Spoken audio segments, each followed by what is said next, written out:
Salam əziz abituriyentlər, bugün sizlərə qədim Misir mövzusunu izah edəcəm. Gəlin başlayaq. Deməli, Misir dünyanın ən uzun çayı olan Nilin ətrafında yerləşir. Bilirik ki, Nil çayı dünyanın ən uzun çayı hesab olunur. Burada Nil çayı, yəni Afrika qitəsində yerləşir. Afrikanın şimal-şərqində Misir dövləti yaranmışdır, Nil çayının ətrafında. Niyə belə deyirik? Çünki əvvəllər Afrika qitəsində hər yer buz idi. Yəni, bu buzların əriməsi məsələsi eramızdan əvvəl 13-cü minillikdə olur. Buna da deyilir sonuncu böyük buzlaşma dövrü. Amma hal-hazırda dünyanın ən isti ölkələrindən biri məsələn Afrikadır. Deməli, sonuncu böyük buzlaşma dövrü eramızdan əvvəl 13-cü minillikdə baş verir. Bu nə deməkdir? Yəni, bütün buzların əriməsi deməkdir. Afrika qitəsinin şimalında buzlar əriyir və daha sonra səhralar yaranmağa başlayır. Yəni, istilik hökm sürür. Deməli, həmin o istilik nəticəsində də səhralar yaranır. O səhralardan biri də olur Sahara səhrası. Bu səhra dünyanın ən böyük səhrası hesab olunurdu. Afrika qitəsinə bir dənə xəritədə baxaq. Deməli, bu Afrika qitəmizdir. Afrika qitəsinin şimal-şərqində Misir yerləşir. Bilirik ki, şimal yuxarı, cənub aşağı, şərq sağ tərəf, solda qərb tərəf hesab olunur. Onda Afrika qitəsinin şimal-şərqi deməli Misir ərazisinə düşür. Bu da Misirin istən xəritəsidir. Misirin, məsələn, paytaxtı Memfis şəhəri burada yerləşir. Deməli, baxaq. Deyir ki, əvvəllər burada səhralar çox olduğuna görə burada dövlətlər yarana bilmirdi. Amma Nil çayı olan ərazidə əkin-biçin dövrü ola bildiyinə görə, yəni burada insanlar məskunlaşa bilirdilər. Çünki burada çay var idi. Deməli, burada məhsul da götürmək olardı. Ona görə burada dövlət yarada bilirlər. Deməli, Nilin ətrafında bir dənə bitki bitirdi. Həmin bitki papirus bitkisi hesab olunur. Şəklində bir dənə baxaq. Baxın, bu papirus bitkisidir. Papirus bitkisi burada yəni göründüyü qədər deyil, təbii ki də çox qalın bir bitki idi. Bu bitki sayəsində nələrdən istifadə olunur deyə. Bu bitki sayəsində yazı yazmaq üçün alətlər hazırlandı. Məsələn, deməli, yazını bunun üzərinə yazırlar, papirusun. Necə ki, indi hal-hazırda kağızı ağacdan hazırlayırlar, o vaxtda da bitkidən hazırlaya bilərdilər. Yəni, papirusdan yazı yazmaq məqsədilə istifadə olundu. Daha sonra, dedim axı, bu bitki çox bərk bir bitki idi. Ona görə bundan həm də evlərin damını örtmək üçün də istifadə edə bilərik. Yəni, evlərin üzərini örtmək üçün papirus bitkisindən istifadə olunur. Deməli, yazı yazmaq üçün, yəni kağız əvəzi istifadə olundu, evlərin damını örtmək üçün istifadə olundu. Başqa nələr üçün istifadə olunar? Sal və qayıq. Qayıq bilirik artıq nədir, yəni göllərin üzərində istifadə olunan, gəmidən daha kiçik olan alətdir. Deməli, qayıqdan istifadə olunsa da, sal da ondan daha kiçik idi. Sal deməli nədir? Taxtaları yan-yana düzüb, üzərini deyək ki, bir kəndirlə bağlayırıq. Buna da sal deyilir. Deməli, bu salla qayıqda gölün üzərində üzmək üçün istifadə olunurdu. Deməli, onda papirusdan həm sal, həm qayıq, həm yazı, həm də evlərin damını örtmək üçün istifadə etmək olarmış. Nildə deyir, tez-tez daşqınlar baş verirdi. Amma bu daşqınlar təbii ki də ölümcül daşqınlar deyil. Yəni, hər dəfə bütün evləri yuyub aparmırdı. Amma yenidə daşqınlar sayəsində torpağın üzünü qara bir lil qatı örtürdü. Torpaq qara rəngə çevrilirdi. Amma bu torpaq yəni yaxşı idi. Çünki onda torpaq daha bol məhsul verə bilirdi. Həmin bu daşqınlar nəticəsində də fəsillər məsələn 3 dövrə bölünmüşdü. Birinci daşqın dövrü, sonra əkin-biçin dövrü, sonra da məhsul dövrü. Misirdə deməli onda 3 dənə fəsil olmuşdu. Birinci daşqınlar olur. Bununla bilirik ki, artıq fəsil dəyişdi. Həmin daşqınlar bitdikdən sonra artıq biz o qara torpağın üzərində əkin-biçin edə bilərik. Yəni öz məhsulumuzu əkirik. Daha sonra isə məhsulumuzu yığdığımız dövrdə axırıncı fəsil hesab olunur. Deməli, Nildə daşqınlar nəticəsində deyir, qara torpaq qatı yaranırdı. Buna görə də Misirlilər öz ölkəsini qara torpaq adlandırmışdı. Bəs bu daşqınların qarşısını necə alarıq?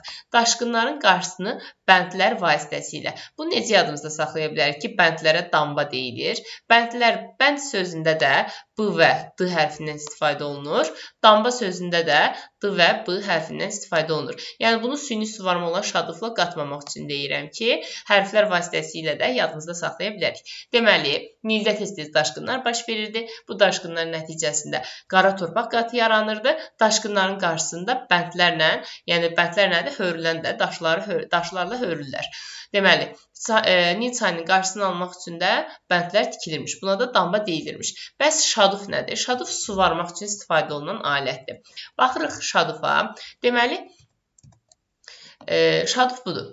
hündürdə yerləşən tarlaları suvarmaq üçün istifadə olunur. Baxırsınız, bu həqiqətən də hündürə qalxır da. Niyə? Məsələn, indi hal-hazırda gördüyümüz kimi Türkiyədə tez-tez yanğınlar baş verir. Həmin yanğınları söndürmək üçün vertolyotdan istifadə olunur. O vertolyot özünün böyük bir vedrəsi var. Onunla gedir, məsələn, hansısa çaydan və yaxud da ki, hovuzdan su götürə bilər və onunla hündürdəki yerləri sulayıb yanğını söndürməyə çalışırdı. Amma o vaxt belə vertolyot kimi nəyimsə olmadığına görə Misirdə şadufdan istifadə olunmuşdu. Yəni tarlaları suvarmaq üçün. Deməli, şadufu bildik nə idi? Dedik, suvarma üçündür. Bəndlərdə damba adlanırdı. Daşqınların qarşısını almaq üçün.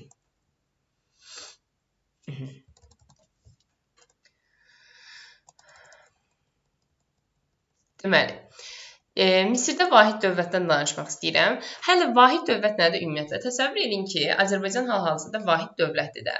Amma vahid dövlət olmasaydı, məsələn, hər şəhərin özünün ayrıca hökmdarı, özünün ayrıca konstitusiyası olardı, özünün ayrı ordusu olardı. Belə bir şey yoxdur. Deməli, biz vahid dövlətik. Hamımızın bir prezidenti, bir qanunu, konstitusiyası var. Əgər əksi olsaydı, deməli, biz parçalanmış dövlət hesab olunardıq.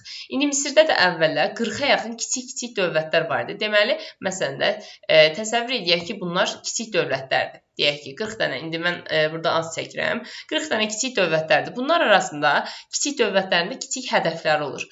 Yəni, kiçik şeylər uğrunda mübarizə aparırlar. Təbii ki, o qədər kiçik deyil, amma yəni vahid dövlət qədər də böyük deyildi. Deməli, bunların hədəfləri nə idi? Suvarma kanalları ələ keçirtmək, bir də otlaq sahələri ələ keçirtmək. Bunun uğrunda nomlar, nom sözün mənası Yunanca vilayət deməkdir.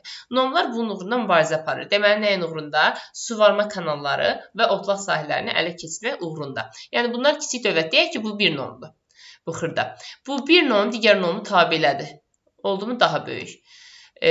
Sonra gəldi, üçüncü nomu tabe elədi. Daha da böyüdü. Digər nom gəldi, bunu tabe elədi, böyüdü. Sonra o birini tabe etdi, böyüdü. Beləliklə 2 dənə böyük dövlət yarandı. Həmin o böyük dövlət, yəni o 40 nom, deyək ki, hərəsindən 20 nom düşür və böyüyüb 2 dənə böyük dövlət yaradırlar. Bunlara deyilir Yuxarı Misir və Aşağı Misir. Yuxarı Misirdən Aşağı Misir eramızdan əvvəl 4-cü minilliyin ikinci yarısında yaranmışdı. 4-cü minilliyin ikinci yarısında Yuxarı Misirdən Aşağı Misir arasında vahid dövlət yaratmaq uğrunda mübarizə gedir. Bax, bayaq biz dedik ki, nomlar arasında mübarizə nəyin üstünə gedirdi? Suvarma kanalları və otlaq sahələri uğrunda toqquşmalar olurdu. Dedik ki, kiçik olduqlarına görə hədəfləri də o qədər böyük deyildi. Sadəcə suvarma kanallarının falan uğrunda mübarizə aparırdılar. Amma Yuxarı Misirdən Aşağı Misir daha böyük 2 dənə dövlət olduğuna görə bunlar artıq vahid Misir dövləti, yəni daha böyük hədəfə getdilər və vahid Misir dövləti yaradıb. Elə bil ki, Yuxarı Misir Aşağı Misiri tabe etmək istəyir, Aşağı Misir Yuxarı Misiri tabe edib bütöv bir Misir yaratmaq istəyirlər. Bunun uğrunda bunlar arasında mübarizə gedir. Təxminən 500 il. 4-cü minilliyin ikinci yarısında başlayır, 4-cü minilliyin sonunda başa çatır. Təsəvvür edin ki, 3500-cü ildə başlayır, 3000-ci ilə qədər davam edir. Deyək ki, deməli, vahid dövlət yaratmaq uğrunda mübarizədə Yuxarı Misir qalib gəldi. Burada bir də bir məsələ var ki, Yuxarı Misirdən Aşağı Misir xəritədə əksinə yerləşir. Yuxarı deyəndə normalda şimal nəzərdə tutulur, aşağı deyəndə cənub. Amma Misirdə yuxarı dedikdə cənubi Misir, aşağı dedikdə şimali Misir nəzərdə tutulur. Məsələn, bir dənə xəritəyə baxaq. İndi, deməli, bura, misal üçün, cənubi Misirdir. Deməli, bura yuxarı Misirdə əksinə. Memfis paytaxt da onda yerləşir. Deməli, Aşağı Misirdə, yəni Şimali Misirdə, paytaxt Memfis, Şimali Misirdə. Yəni bu əksi oldu da. Sadəcə bunu bu formada yadımızda saxlaya bilərik. Və nəticədə dedik, Yuxarı Misir qələbə çaldı və vahid Misir dövləti yarandı. Vahid Misir dövlətinin paytaxtı da olur Memfis şəhəri. Memfis şəhərini bildik, bu birinci paytaxtımız. İkinci paytaxtımıza gəldikdə, bu da Fiv olacaq, Fiv. O da eramızdan əvvəl 2-ci minillikdə olacaq. İndi o haqda danışacağım. İdarə etməyə baxaq. İdarə etmə. Deməli, idarə etmə dedikdə nəzərdə tutulur? Dövləti idarə edən şəxslər, yəni vəzifələr. Məsələn, hökmdara nə deyilirdi? Firon. Firon hər hansı bir insanın adı deyil də, vəzifənin adı. Məsələn, bizdə Azərbaycan Respublikasını idarə edən şəxs, misal üçün prezident isə, bunlarda da hökmdar Firon adlanırmış. Məsələn, Fironların adları da var idi. Firon Zoser, Firon 1-ci Tutmos, 3-cü Tutmos, 2-ci Ramzes, Xeops, Tutanhamon və s. Deməli, hökmdar Firon. Firon sözünün əvvəllər mənası böyük ev, saray mənasında işlədilirdi. Sonradan hökmdar mənasına gəlib çıxır. Misirin ən qüdrətli dövrü eramızdan əvvəl 2-ci minillik hesab olunur. Deməli, birinci Firon haqqında danışıram. Firon qeyri-adi qüdrətə malikdir. Hətta bunu göstərmək üçün piramidalar tikilirdi. Piramidaların artıq riyaziyyat fənnindən də bilirik ki, piramidalar belə üçbucaq şəklində olur. Niyə bunlar tikilirdi? Məsələn, bir piramidanın hündürlüyü 147 metrdir. Niyə? Bir insanın qəbri üçün, piramida qəbirdir də, bir dənə hökmdarın qəbri üçün niyə 147 metrlik bir bina tikilsin ki, abidə tikilsin ki? Deməli, onu göstərmək istəyirlər ki, Firon Allah səviyyəsindədir və hamı ona tabidir, hər kəs ona itaət edir, hətta ibadət edir. Yəni, Fironu Allahlaşdırmışdılar. Buna görə də onlar üçün ən yüksək məqamları görürdülər də, onun qeyri-adi qüdrətə malik olduğunu görürdülər. Hətta bunun üçün kahillər Fironu Günəş oğlu adlandırmışdı. Amma Firondan sonra ikinci şəxs Çati hesab olunur. Çati məmurdur. Çati Fironun ən yaxın köməkçisi idi. Onda ən yaxın köməkçisi dövlətdən Firondan sonra ikinci şəxsdirsə, sizcə onda Çati kimlərdən təyin olunur? Təbii ki də Firondan sonra ən hörmətli şəxs onun oğulları, yəni şəhzadələr olar. Deməli, Firon Çati vəzifəsinə öz oğullarını təyin etmiş olar. Təbii ki də Firon öləndən sonra o Çatilər Firon olacaq da, hakimiyyətə gələcək. Deməli, Firon dedik ki, hökmdar idi. Çati isə 4 dənə işə baxır. Təsərrüfat, məhkəmə, dəftərxana, xəzinə. Bir də deyirəm, təsərrüfat, məhkəmə, dəftərxana, xəzinə işlərinə Çati baxırdı. Dedik, Misirin ən qüdrətli dövrü eramızdan əvvəl 2-ci minillik hesab olunur. 2-ci minillikdə 3 dənə qüdrətli hökmdar var. 1-ci Tutmos, 3-cü Tutmos, 2-ci Ramzes. Deyir, hər üçü ön Asiyaya yürüşlər edib. Baxın, ön Asiya deyəndə, yəni, məsələn, tezdə heç ön Asiya olaraq düşməz. Deyə bilər ki, hər üçü Suriya, Fələstin, Finikiyaya yürüş edib. Və yaxud da deyə bilər ki, Aralıq dənizinin şərq sahillərinə yürüş edib. Yəni, Aralıq dənizinin sağ tərəfində yerləşdiyinə görə bu ölkələr. Yəni, sırf ön Asiya demək məcburiyyətində deyil. Suriya, Fələstin, Finikiyada deyə bilərik ki, 1-ci Tutmosda, 3-cü Tutmosda, 2-ci Ramzesdə bura yürüşlər eləmişdi. Eramızdan əvvəl 2-ci minillikdə.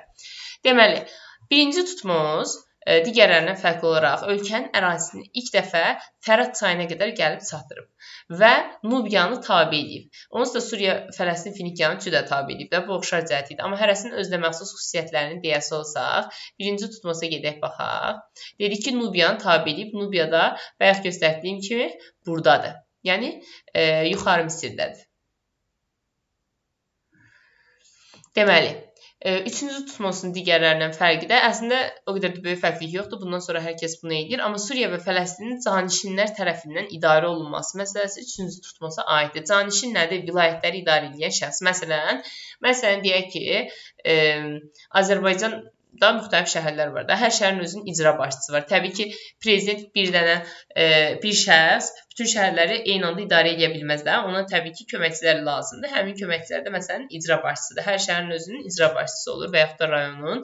Elə də burada vilayətlərə canişinlər o boyda torpaq işğal elədiyinə görə həmin torpaqları idarə etmək üçün canişinlər təyin edir. Yəni, canişinlər ölkənin müxtəlif vilayətlərini idarə edən şəxslərə deyilir. Bunu da təyin edən olmuşdu 3-cü Ramzes. Bir də bu işğalçı müharibələr nəticəsində, məsələn, deyək ki, Suriya, Fələstin, Finikiyaya getdi. Orada müharibə aparıcısı təbii ki, əsir götürdü. Həmin əsir götürdüyü şəxsləri qula çevirirlər, yəni nökərə. Və qulu istədikləri kimi istifadə edə bilərlər. Məsələn, istəsələr döyərlər, istəsələr işlədərlər, yemək verməzlər və yaxud da ki, öldürərlər. Yəni, tamamilə özlərinin əlindədir də quldarların. Ona görə qulları canlı ölü adlandırırlar. Yaşayır, amma yaşamırmış kimi insan sayılmırdı qullar. Qullar bu müharibələrdə əsir düşənlər hesab olunur. Bir də borca düşüb borcunu ödəyə bilməyən şəxslər qula çevrilirdi. Adətən də daş şarxanalarda, filiz mədənlərində və yaxud da təsərrüfatın müxtəlif sahələrində istifadə olunur. Deməli, dedik ki, 3-cü Tutmos Suriya, Fələstin, Finikiyanı işğal elədi. Eyni şəkildə 1-ci Tutmos da 3-cü Tutmosdan başqa 2-ci Ramzesdə işğal etmişdi. Aralıq dənizinin şərq sahilləri. 2-ci Ramzesə baxaq. 2-ci Ramzesin digərlərindən fərqli xüsusiyyəti nədir? Birincisi 13-cü əsrdə hakimiyyətdə olub. Ən azından bu müqavilə ilə 1286-cı ildə olmuş müqavilə ilə yadımızda saxlaya bilərik. Deməli, 2-ci Ramzes hakimiyyətə gələndə əvvəlcə müharibə eləməkdənsə, təbii ki də ölkəsinin daxilindəki vəziyyəti düzəltməyə çalışar. Məsələn, üsyanları yatırar. Üsyan nədir? Misal üçün, hakimiyyətə qarşı, hökmdara qarşı ayağa qalxmaq deməkdir də. Hökmdara etiraz eləmək, onu taxtdan salmaq istəmək. Buna üsyan deyilir. Deməli, əvvəlcə buna qarşı qalxmış üsyanları yatırır. Sonra müharibəyə başlayır. Müharibəyə də Het dövlətindən başlayır. Het indiki Türkiyə ərazisidir, yəni Anadolu torpaqları. Het dövləti ilə müharibə aparır. Hər ikisi, həm Misir, həm də Het, müharibədə döyüş arabalarından istifadə ediblər. Müharibə də dedik eramızdan əvvəl 13-cü əsrdə. Yəni 1200 neçənci illər, deyək ki 1287, 88 belə.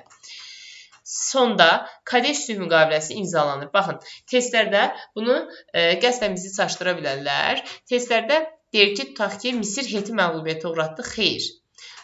Çox ərazi Misirə düşür düşməyinə, axırda müqavilə nəticəsində. Amma tərəflərin heç biri qalib gəlmir. Yəni, əgər burada testlərdə tərəflərin hər hansı biri qalib gəldi deyərsə, deməli, bu həmin variant səhvdir.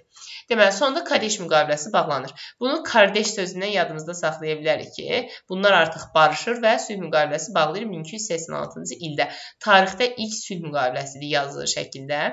Kadeş müqaviləsi ümumiyyətlə bu Hetlə niyə müharibə aparmışdı? Hansı ərazi üstündə? Suriya. Suriya dedik bayaq hara sayılırdı? Ön Asiya sayılırdı da. Deməli, Ön Asiya uğrunda mübarizə aparıb Hetlərlə. Deməli, Suriya uğrunda mübarizə apardı. Nəticədə Kadeş müqaviləsinə görə Şimali Suriya Hetlərə getdi. Yəni, Suriyanın yuxarı hissəsi, şimal hissəsi Hetlərdə qaldı. Suriyanın cənubu, yəni aşağı hissəsi, həmçinin Fələstinlə Finikiya Misirin hakimiyyəti altına keçdi. Deməli, Misirə daha çox ərazi düşür, amma dedi ki, tərəflərin heç biri tam qalib gəlməmişdi. Müharibə bitdikdən sonra Ramzes nə edir?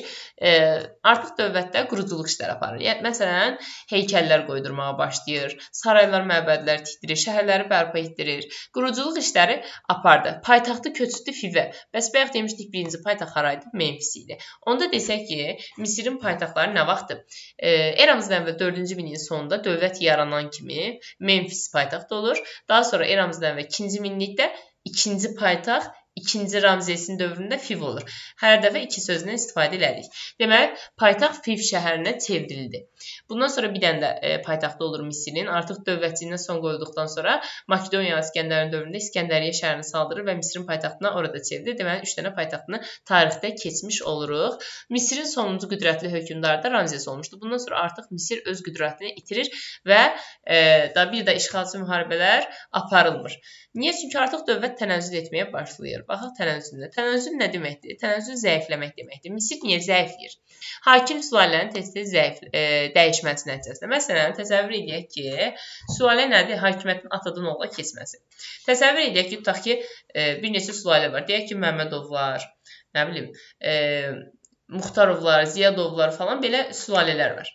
Azərbaycan soyadlarından başa salıram. Bu sülalələr hər dəfə bir sülalə tez-tez dəyişir. Təsəvvür edin, xalq öyrəşib ki, tutaq ki, Məmmədovlar gəlsin, sonra birdən hakimiyyət dəyişir, başqasına keçir. Artıq bunları öyrəşmişkən başqasını dəyişib yeni sistemə alışmaq çətin olur. Ona görə hakim sülalənin tez-tez dəyişməsi pis bir əlamət hesab olunur.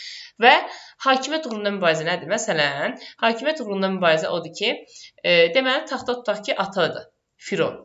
Sonra Firon öləndən sonra onun yerdə qalır, tutaq ki, 3 dənə oğlu. Bu 3 dənə qardaş artıq hiss edirlər ki, atasından sonra normalda hakimiyyətə böyük oğlu gəlir də. Amma məsələn, kiçik oğul böyük oğuldan daha bacarıqlıdır. Ona görə öz haqqını müdafiə edir və deyir ki, mən çıxmalıyam taxta. İndi bunlar arasında, qardaşlar arasında mübarizə başlayırsa, hakimiyyət uğrunda.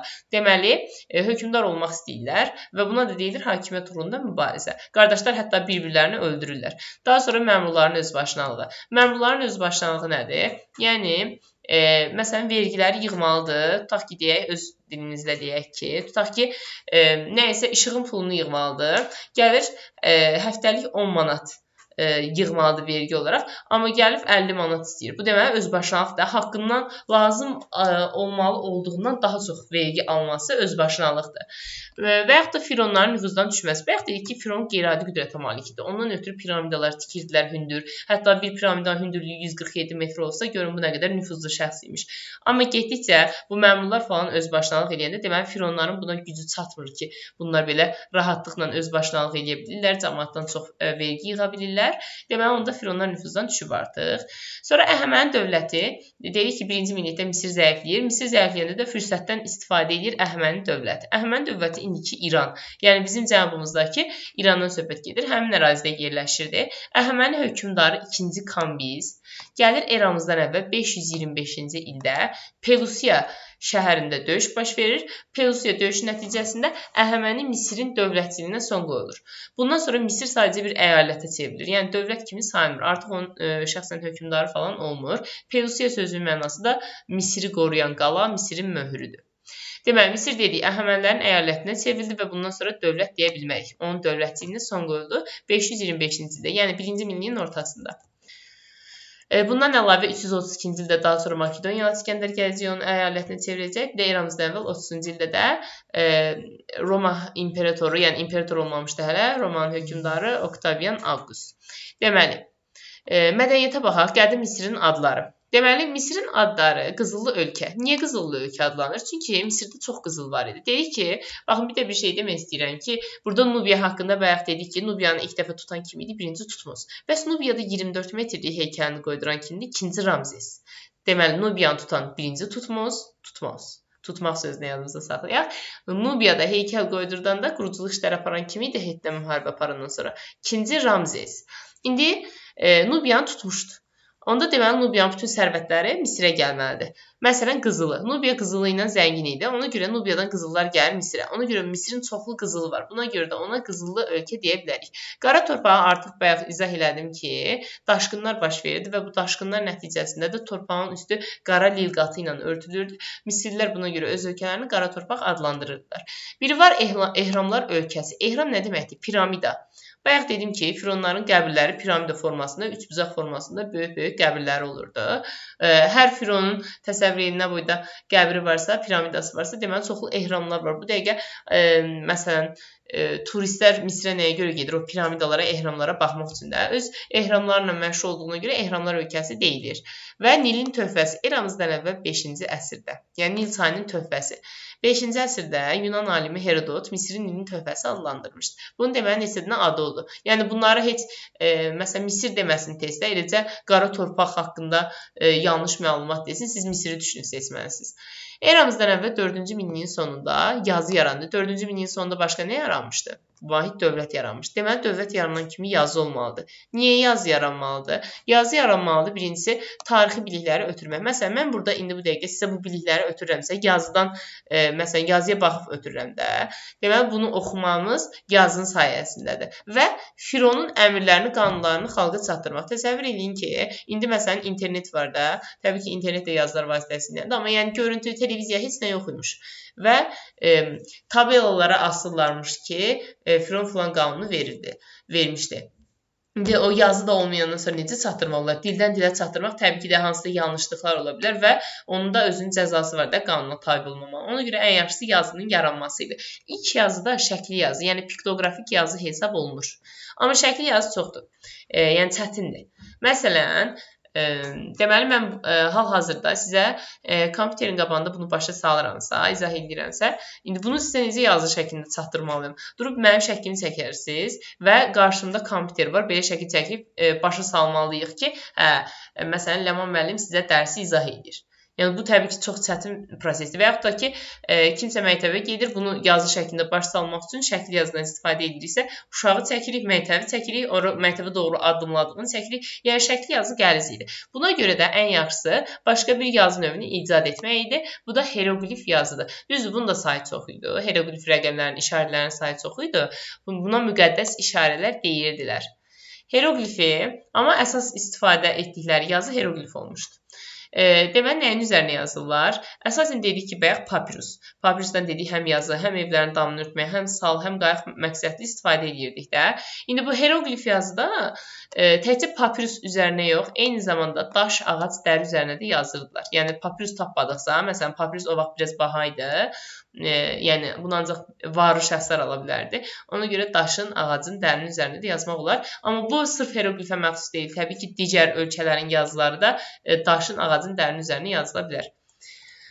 Bir də hieroqlif yazıları ilk dəfə 1822-ci ildə fransız alimi Jean Champollion oxumuşdu. Kleopatra sözünü oxuya bilmişdi hieroqlif yazısıyla. Ən savadlı insanlar kimlər hesab olunur?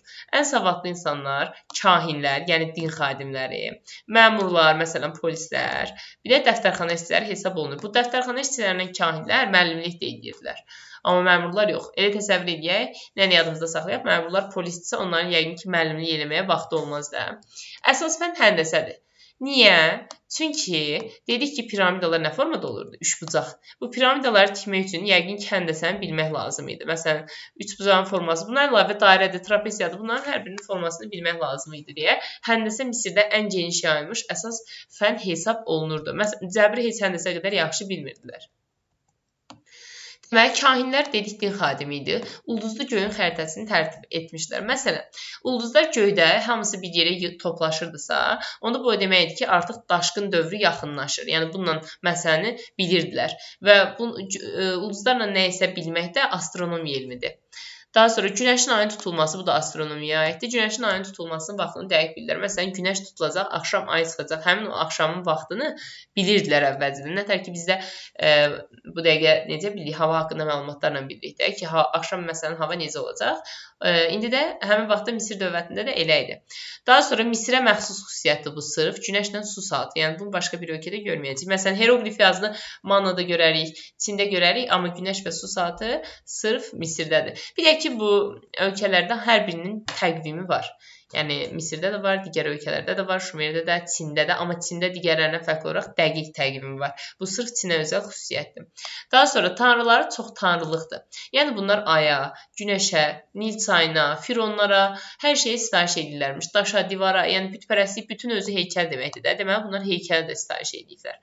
Hər şeyə sitayiş edirlərsə, deməli, çox Allahlar var. Çox Allah varsa, bu dinə deyilir çox tanrılıq. Yəni, tək tanrı yox, bildiğin kimi. Baş tanrı, yəni ən əsas tanrı Amon idi. Amon dedik baş tanrıdır və Fironun havadarı hesab olunur. Yəni bütün Fironların başçısı, tanrıların hökmdarı hesab olunur. Amma günəş tanrısı var idi, o da Ra idi. O da dünyanın yaradanı hesab olunurdu. Deməli, baş tanrı Fironun havadarı oldu Amon, dünyanın yaradıcısı, günəş tanrısı oldu Ra. Sonra tibblə bağlı nə etmişlər? Cərrahi əməliyyatlar. İlk dəfə əməliyyatlar apara bilmişlər və gözlə diş xəstəliklərində müalicə etmişdilər. Ölülər öləndə, təbii ki, ölülər deyəni, yəni bütün kasıb əhaldən də söhbət getmir. Burada məsələn, fironlar ölürdü də. Firon öləndə onu mumyalayırlar. Yəni, onun orqanlarını çıxarırlar və duzluyurlar. Duzluyurlar ki, bədəni çürüməsin. Sonra da üstünü bintləyirdilər ki, bunun bədəni bütöv qalsın. Niyə? Çünki bunlarda elə bir inanc var idi ki, əgər bədən bütöv qalarsa, deməli, bunun ruhu yaşayır, özü yaşayır falan, buna inanırdılar. Ümumiyyətlə, axirət dünyasına inanırlar. Çünki Firon öləndən sonra onun qəbrinə müxtəlif əşyalar qırqızıl qoyurdular ki, və yaxud da atın da onun yanında bastırırdılar ki, o dünyada istifadə edə bilsinlər. Sonra dedik, piramida qeyri-adi qüdrətə malik olduğunu göstərmək üçündür. Tutanhamon da həmin fironlardan biridir də. Bunun üçün də Sərdabə. O vaxtı hələ Sərdabə, o indi bildiyimiz Zərdabalar var, qəbr abidələri. O vaxtda onlara Sərdabə deyilirdi. Həmin Sərdabələrdən biri də Tutanhamonun idi. Hökmdarın adı budur. Tutanhamonun Sərdabəsindən qızıl maska, bir də qızıl taxt, yəni kresloda oturacaq. Qızıl maska tapılmışdı. Bu qızıl maska məsələsini bir də Yunanistan dərsində keçməliyik. Orada da qızıl maska var Mikena mədəniyyətində. Piramidalara gələk. İlk piramida Firon Zoserə məxsusdur. İlk olduğuna görə bunun hündürlüyü o qədər də yüksək deyil. Təbii ki, yüksəkdə 60 metr. Amma yəni Xeopsuna nisbətən balecaydı. 60 metr hündürlüyündə idi Zoserinki. Amma ən hündür piramida Xeopsa məxsusdur. Bu piramida 147 metrdir. Xeopsun üfüqü də adlanır. Xeops adamın adı da, Fironun adı.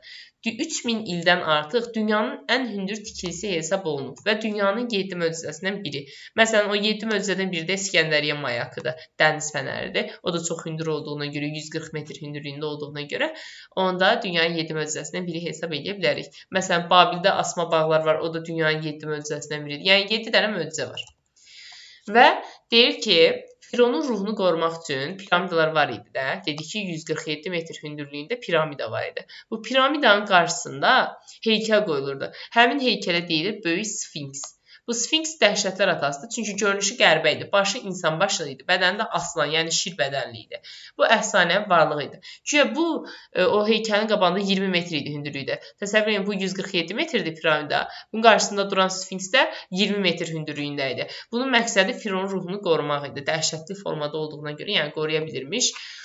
Amma Fironun ruhunu bu dünyadan o biri dünyaya aparan, o dünyadan bu biri tərəfə gətirən obelisk sütunudur. belə adi düz sütundur. Düz sütun, düz səhmədir nəysə. Bu düz sütun deməli Fironun ruhunu bu dünyadan o biri dünyaya, yəni başqa dünyaya aparıb gətirir.